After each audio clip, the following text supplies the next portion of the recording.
French Touch. Je vous présente Marie-Claire Deveau, Bonjour. qui est directrice du développement durable chez Kering. Alors Kering, pour ceux qui ne connaissent pas, eh bien, c'est l'un des leaders français des grandes marques, on va dire, de Saint-Laurent, Balenciaga. Le leader français. Le leader français, pardon. Balenciaga, Saint-Laurent, mais encore beaucoup d'autres, pas que des marques françaises d'ailleurs. Mais effectivement, Boucheron, on pourra citer. Et ça qui est intéressant, comment est-ce qu'on peut allier ces deux notions, le développement durable, ce que vous faites, et le luxe, ce qu'est Kering? Alors, à cette question, la première chose, tout d'abord, bonjour à toutes et à tous. La première chose qui me vient en tête, c'est que quand on parle d'un produit de luxe, c'est un produit qui est fait pour durer. Quand on parle luxe, c'est un produit évidemment avec les plus hauts standards de qualité. Et donc, c'est complètement inhérent de penser que c'est non seulement le savoir-faire, c'est l'héritage, mais c'est aussi un produit qui fait attention à la planète et qui fait attention aux personnes. Et c'est vraiment cette vision du luxe et du développement durable qu'on développe au sein de l'ensemble de nos marques. Mais ça, du coup, vous l'appliquez au quotidien. C'est quoi, finalement, votre journée type? Alors, ma journée type, ça fait plus de 11 ans que je suis chez Kering. Je n'ai pas de routine D, pour reprendre cette expression.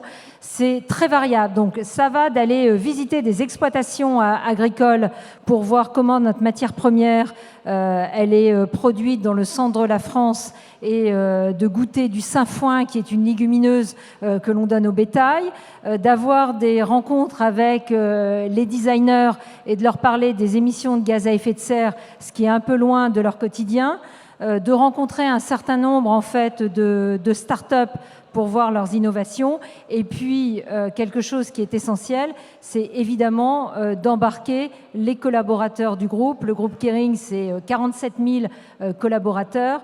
Et moi-même et mon équipe, on ne fait strictement rien si tout le monde à sa place n'est pas en train de se dire qu'est-ce que je peux apporter dans mon propre job au développement durable pour réduire l'impact, faire attention à ce qui se passe dans la chaîne d'approvisionnement. Mais qu'est-ce que vous leur dites, du coup, concrètement, à ces 47 000 personnes? Alors, c'est là où je prends la facette qui est un peu la moins marrante, et du coup, là, il me trouve un peu challengeante, c'est que pour l'ensemble de nos maisons, on s'est fixé en fait des objectifs quantitatifs avec un calendrier de mise en œuvre. Donc, quand c'est le top management de nos marques, de la même manière qu'il y a des business reviews, je fais des sustainability reviews pour voir si les objectifs sont atteints, quels sont les problèmes, et puis évidemment essayer de trouver des solutions.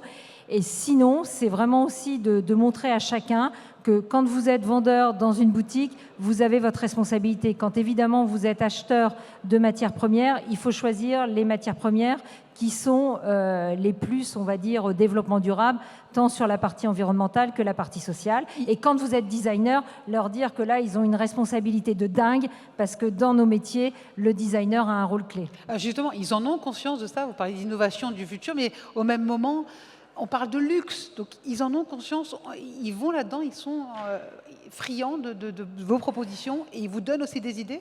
Alors d'abord, nos designers qui sont recrutés par François-Henri Pinault ont tous en fait cette sensibilité, cette ouverture à ces sujets. Ce sont des jeunes, ils vivent avec l'heure du temps, et aujourd'hui, qui peut imaginer ne pas penser au changement climatique, à la perte de biodiversité ou aux conditions de travail dans la supply chain? Oui. Après, quand vous parlez innovation, ils sont très friands parce qu'on a positionné ce sujet-là comme quelque chose qui doit stimuler la créativité et pas du tout comme une contrainte. Un ordre de grandeur, entre le corporate et les maisons, on travaille aujourd'hui avec plus de 250 startups qui vont de je vais utiliser du mycélium, qui est la racine de champignon, comme Balenciaga fait des manteaux et un certain nombre de choses. J'utilise aussi en fait des micro-organismes pour faire de la coloration, ou évidemment toutes les thématiques de recyclage, de surcyclage. Donc non, ils sont extrêmement friands. La seule chose, et c'est légitime, c'est leur niveau d'exigence en termes de qualité. C'est pas parce qu'on fait du développement durable qu'il faut accepter des compromis en matière de qualité par rapport à nos clients. Et alors comment on fait pour garder ces standards de luxe dans cette innovation?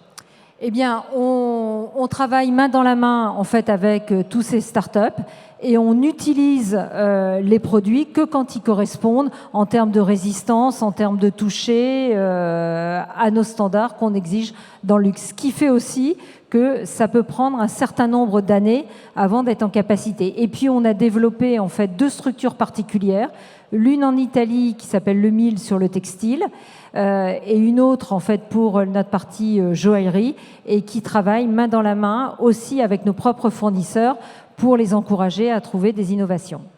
Rapidement, parce que le temps nous est compté dans cette belle C'est salle trop de court, French Touch. Mais c'est quoi l'innovation du futur avec le luxe, avec le développement durable dans le luxe? C'est quoi? Comment on peut être visionnaire ici?